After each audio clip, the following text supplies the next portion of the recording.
Hello and welcome to my unboxing and first look at the Colossal Squig from Forge World.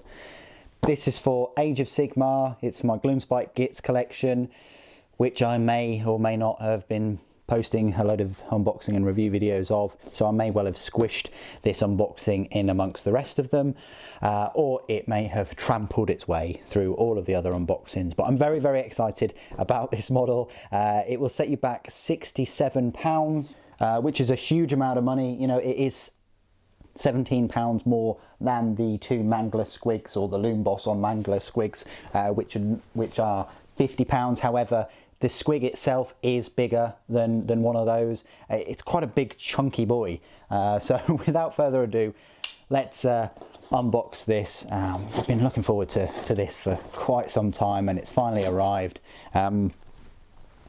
Let's rip and tear. So you do get a nice fun bag there, and here it is. Warhammer Fantasy Orcs and Goblins. It was out of stock for a while, and then all of a sudden, just before Christmas, I'm shooting this the start of December, they brought it into stock. And the same for the Troggoth Hag, which is also another model that I've been looking forward to as well. And coincidentally costs the same too. Now, this is a resin model. It's not fine cast, so please don't compare the two. This is Forge World resin. It has a lot of detail. It's heavier, it's just better quality, it's fantastic, and this may well be your first experience of a resin model, especially if you're just only into Age of Sigmar or Fantasy, and you've never bought any resin kits before from Forge World. But Forge World are owned by Games Workshop. They were created by Games Workshop. It's not like Forge World existed with a load of other people and then Games Workshop bought them out. It's nothing like that. Forge World have come out of Games Workshop really in the early 2000s when they brought out the first Baneblade, resin Baneblade, which I do have, and it was a little offshoot of GW.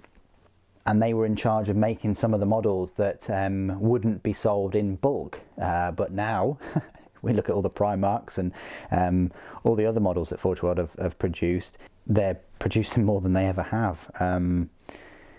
But anyway, that's a story for another time. Let's unbag this. Just comes in a bag, so it doesn't come in a box or anything like that, other than, you know, the box that you just saw. And consists of, I think 3 or 4, or maybe a few more pieces, but look at this chunky boy. Wow. So you get one of these bases. It's sort of like an oval base. It's a squished circle base. You get this. It outlines that it was checked by Alan Shearer on the 21st of October 2020. This just explains what to do with resin. You're not going to be able to just clip this off and smash it together and glue it together. That's not how resin works.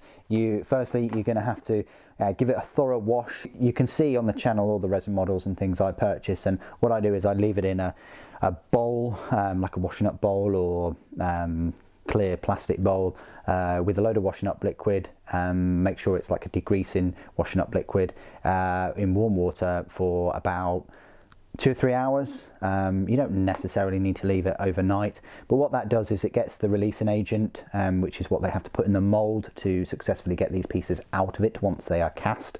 And then after that, I'd rinse it and give it a good brush with a toothbrush, and then leave it to dry naturally, and then you're ready to clip the gates off and clean it up, get rid of the mold lines and the slippage or the slippage and so on. But anyway, this guide is really good. I'm pleased that they had a rehaul quite a few years ago where they bundled these in to show that the number of pieces were checked by an actual human being, and also gave you this working with resin guide, which is very useful if this is your first model. So let's have a look at the pieces. You get one of these, I think. Oh, okay. So yeah, it comes as 4 pieces. There we go. So this is the main body of the Colossal Squig. He feels a little bit slimy, which is fine. That's a bit of the releasing agent. But look at the size of this bad boy. Look at his teeth. He's so cute.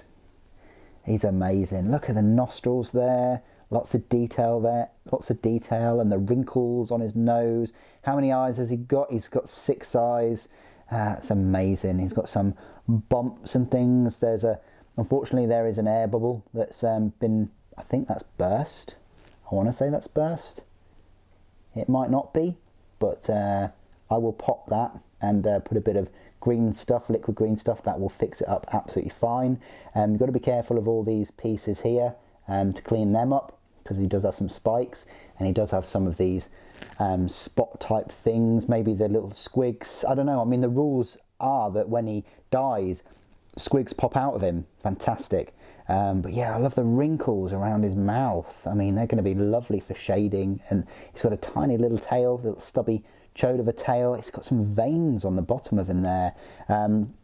Really, really awkward, annoying place to have the gate. It's so silly. I'd rather have the gate there or even there, but the fact that it's right there on his forehead is just, well, I'm hoping I can take that off gently. I'm not gonna snap it off with some clippers. I'm going to use the GW saw and gently saw that off, and you know, hopefully that will come off nice and smoothly. But yeah, loads of detail on this model. The veins there, and little pockets and wrinkles on his tail. Yeah, ridges there. He's ridged for your pleasure.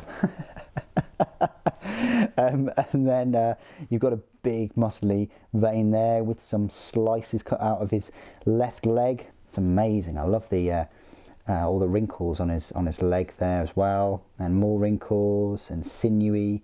Oh, it's amazing. It's absolutely incredible. Loads of detail on that leg. And then we look at this one. Now this one he's got a bit of an injury. Luckily it's not an arrow to the knee, but it is a couple of knives or blades that have been jabbed into his thigh. Not sure why. Maybe he's been charging and something's managed to get a cheap and get a knife in there. But yeah, lovely claws as well, and plenty of detail. A couple of ridges and spots going on there. Oh, lovely, lovely detail on that. And then finally the lower jaw with this tongue. The tongue is slightly pitted. I would have liked to have seen some taste buds and things on there. There's a few skulls hiding about. There's even a cheeky skull there. GW Forge World have managed to put some skulls. I'm not sure what this is. I think it's a helmet, or it could be a pauldron. I think it's more of a helmet though. So 5 skulls in there. 1, 2, 3, 4, 5. Don't know if you can see that. But yeah, crazy amount of detail. He's got a big gash there. He's got a big gash under his lip, a big gash underneath his lip, and a gash on his lip. Something's happening there with his chin, and a big spot thing. Yeah, fantastic. Oh, this is going to be so cool when I put it together. But yeah, you can just imagine that that's what he's going to look like. And then he's going to have this chicken leg on there, and then this chicken leg, if I manage to pop that on successfully. So yeah, there you go. So going to be running about. He is absolutely huge. He's huge, isn't he? That's huge. Oh, fantastic. I'm really, really happy with this model. Yeah, lots of detail. Obviously you don't need any instructions because it is only 4 pieces, and if you can't build this without any instructions, then I hope you're able to function for the rest of your life. But this is just amazing. A really, really good, chunky, solid piece of resin with loads of detail. I'm going to play hot squig now. A bit like hot potato. Okay, so that is my unboxing and first look at the Colossal Squig for Age of Sigmar or Warhammer Fantasy, whatever you want to use it for Orcs and Goblins. His rules can be found inside the Age of Sigmar app, so please do check that out. The app is free and the app is amazing anyway. I can't recommend it enough. It's what the 40k app should have been. But what do you guys think of this Colossal Squig? Please do put your thoughts and opinions down below. It'd be great to hear from you. Thank you ever so much for joining me today. Thank you for watching. The Loom Boss protects.